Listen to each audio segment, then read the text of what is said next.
Here we go with Chapter 4 of Tales of a Fourth Grade Nothing. My Brother, the Bird.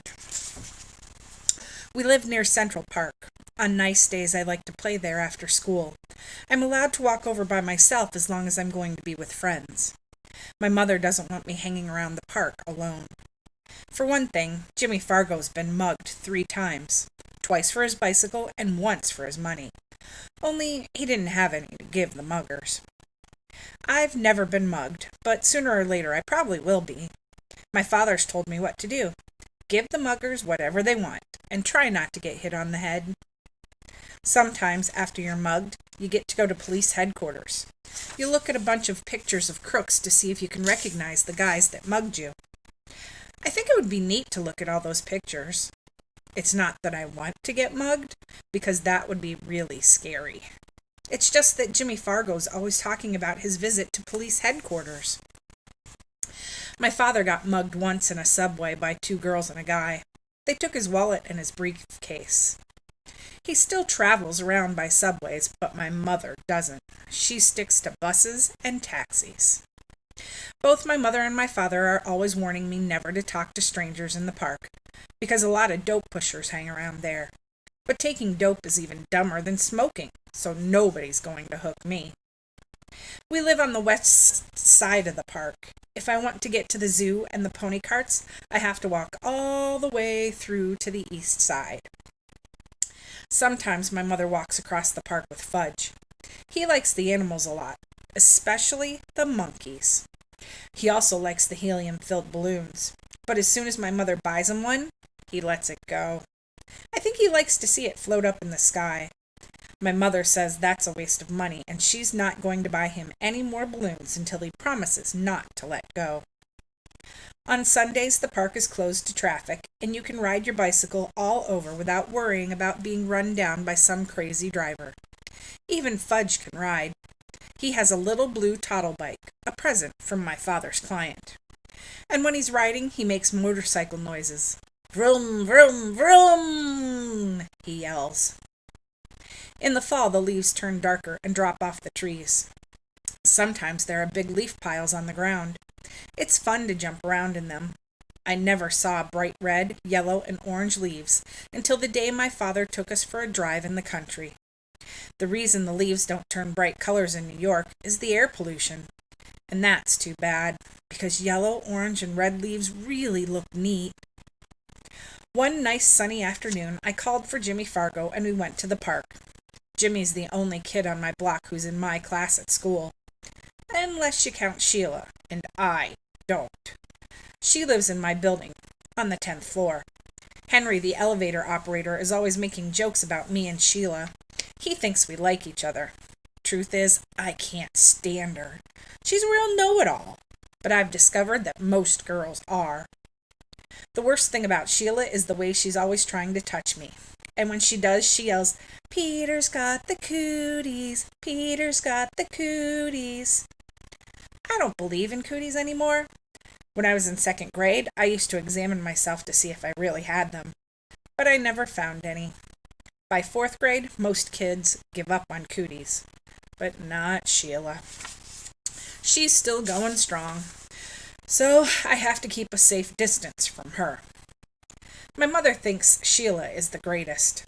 "She's so smart," my mother says, "and someday she's going to be a real beauty." Ha! Now that's the funniest, because Sheila looks a lot like the monkeys that Fudge is so crazy about. So maybe she'll look beautiful to some ape, but never to me. Me and Jimmy have this special group of rocks where we like to play when we're in the park. We play secret agent up there.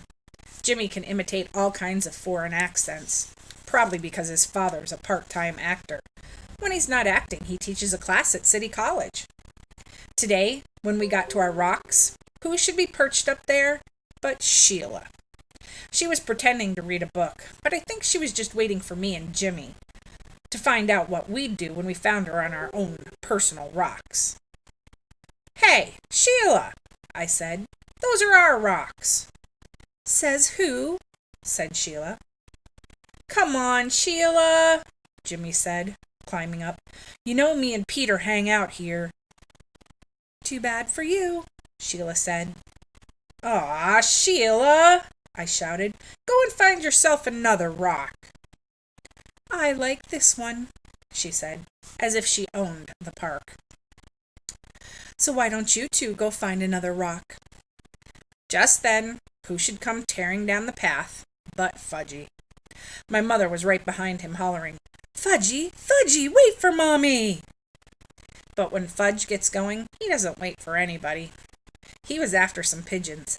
Birdie! Here, Birdie! He called. That brother of mine loves birds, but he can't get it through his head that the birds aren't about to let him catch them. Hi, Mom, I said. My mother stopped running. Peter! Oh, I am so glad to see you. I can't keep up with Fudge. Mrs. Hatcher! Mrs. Hatcher! Sheila called, scrambling down from our rock. I'll watch Fudge for you. I'll take very good care of him. Can I, Mrs. Hatcher? Please? Oh, please? Sheila jumped up and down and begged some more. Jimmy gave me an elbow in the ribs. He thought that my mother would let Sheila watch Fudge, and then we'd be rid of her. We'd be free to play secret agent.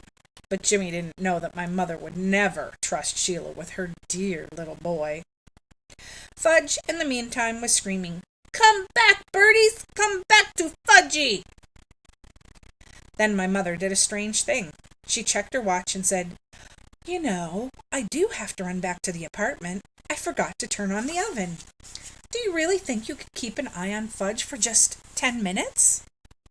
Of course I can, Mrs. Hatcher, Sheila said. I know all about babysitting from my sister. Sheila's sister, Libby, is in the 7th grade. She's about as beautiful as Sheila. The only difference is she's bigger. My mother hesitated. Oh, I don't know, she said. I've never left Fudge before. She looked at me. Peter? What, Mom? Will you and Jimmy help Sheila watch Fudge while I run home for a minute? Aw, Mom, do we have to? Please, Peter, I'll be right back. I'll feel better if all 3 of you are watching him.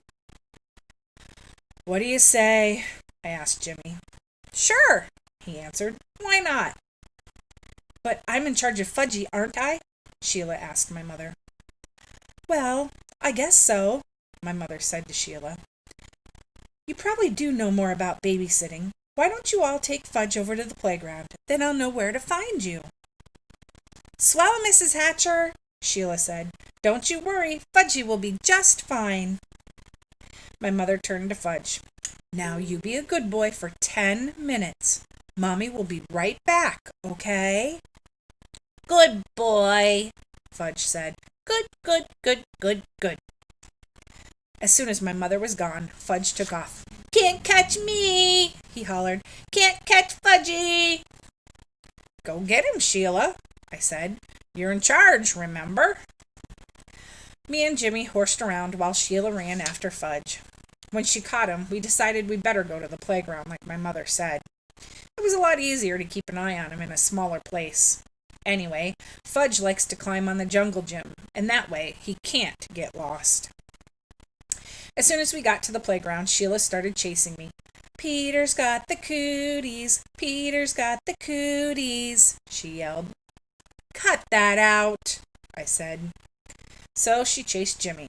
Jimmy's got the cooties, Jimmy's got the cooties. Me and Jimmy decided to fight back. So what if she's a girl? She started it. We grabbed her by the arms. She squirmed and tried to get away from us, but we wouldn't let go. We hollered really loud. Sheila's got the cooties, Sheila's got the cooties. All 3 of us were so busy fooling around that we didn't notice Fudge up on the jungle gym until he called, Peter, Peter! That's how he says my name. What? I said. See? Fudge flapped his arms around. Fudgy's a birdie! Fudgy's a birdie! Fly, birdie, fly!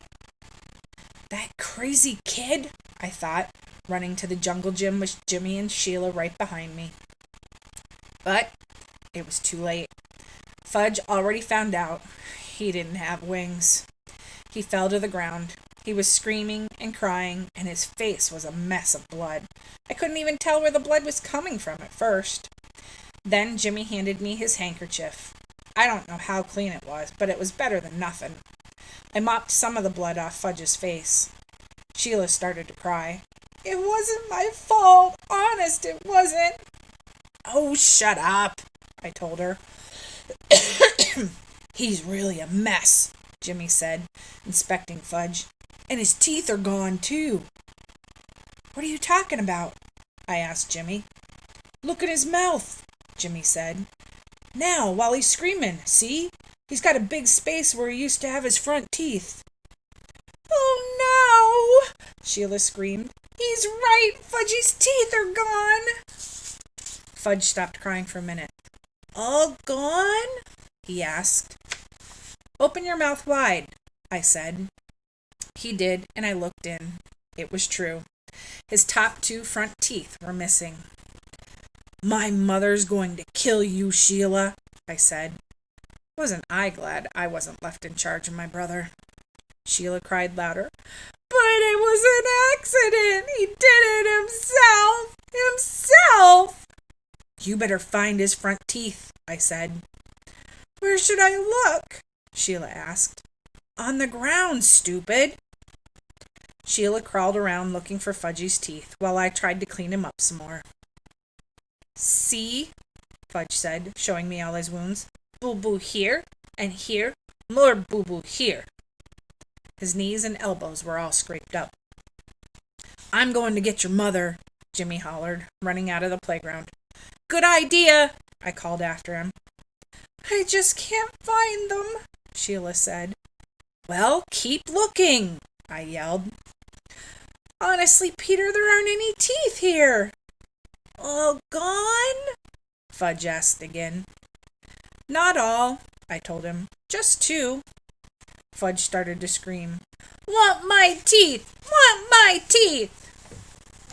Jimmy must have met my mother on her way back to the park because it only took about 2 minutes for her to get there. By that time, a whole crowd of kids had gathered around us. Most of them were crawling around on the ground like Sheila looking for Fudge's teeth. My mother picked up Fudge. Oh, my baby, my precious, my little love! She kissed him all over. Show Mommy where it hurts. Fudge showed her all his boo-boos. Then he said, All gone. What's all gone? My mother asked. His top 2 front teeth, I said. Oh, no! My mother cried. Oh, my poor angel! Sheila sniffled and said, I just can't find them, Mrs. Hatcher. I've looked everywhere, but Fudge's teeth are gone. He must have swallowed them, my mother said, looking into Fudge's mouth. Oh, Mrs. Hatcher, how awful! I'm sorry. I'm really, really sorry, Sheila cried. What will happen to him? Oh, he'll be all right, Sheila, my mother said. I'm sure it was an accident. Nobody's blaming you. Sheila started bawling again. My mother said, Let's go home now. I thought my mother was being pretty easy on Sheila. After all, she was left in charge. When we got home, Mom washed Fudge's cuts and scrapes with her peroxide. Then she called Dr. Cohn. He told her to take Fudge to our dentist. So my mother called Dr. Brown's office and made an appointment for the very next day. When that was done, she gave Fudge some socks to play with. I went into the kitchen to have a glass of juice. My mother followed me. Peter Warren Hatcher, she said. I'm sorry that I can't trust you for just 10 minutes. Me? I asked. Trust me? What's this got to do with me? My mother raised her voice. I left you with your brother for 10 minutes, and just look at what happened. I'm disgusted with you. It was Sheila's fault, I said. You said Sheila was in charge, so how come you're mad at me and not at Sheila? I just am, my mother shouted. I ran to my room and slammed the door. I watched Dribble walk around on his favorite rock. My mother's the meanest mother in the whole world, I told my turtle. She loves Fudge more than me. She doesn't even love me anymore. She doesn't even like me. Maybe I'm not a real son. Maybe somebody left me in a basket on our doorstep. My real mother's probably a beautiful princess. I'll bet she'd like to have me back. Nobody needs me around here, that's for sure. I didn't eat much supper that night and had a lot of trouble falling asleep. The next morning, my mother came into my room and sat down on my bed. I didn't even look at her. "Peter," she said. I didn't answer. "Peter, I said some things yesterday that I didn't really mean." I looked at her. "Honest?" I asked. "Yes. You see, I was very upset over Fudge's accident, and I had to blame somebody, so I picked on you." "Yes," I said. "You sure did." "It wasn't your fault, though. I know that. It was an accident. It could have happened even if I had been in the playground myself." "He wanted to fly," I said. "He thought he was a bird." "Well, I don't think he'll try to fly again," my mother said. "Me neither," I told her. Then we both laughed, and I knew she was my real mother, after all. And that's the end of chapter 4.